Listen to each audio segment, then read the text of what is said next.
Onun sözləri yoxdur.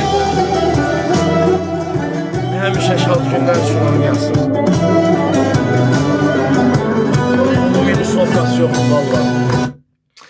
Bu mahnı, bu minusovka məhv elədi. 8-ci dəfədir oxuyuram Bəşədə yayında, yox. Amma ləzzət eləyirəm, minusovka. Qabaqlarda öpürəm, qardaş var olasan, inşallah.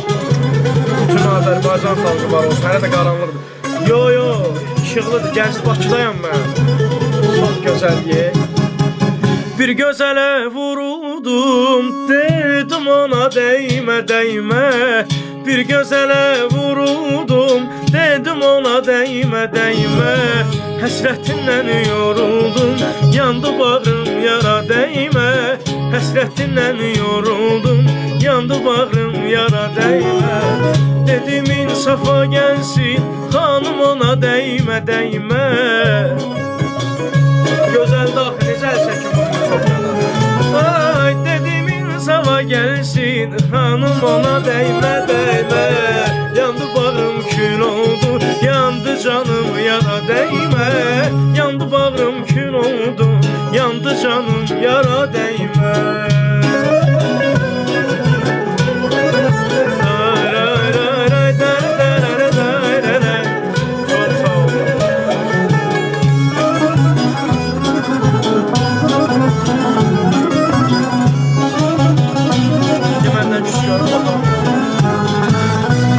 Gözələ vuruldum, dedim ona dəymə, dəymə.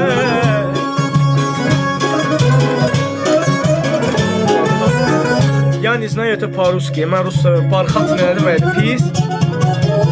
Danaray, dararay, yandı bağrım yara dəymə. Oğlum, yandı bağrım yara dəymə.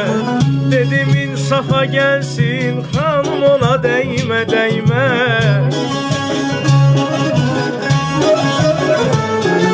Ay, dedim insafa gəlsin, xanım ona dəymə, dəymə. Yandı bağrım kül oldu, yandı canım yara dəymə.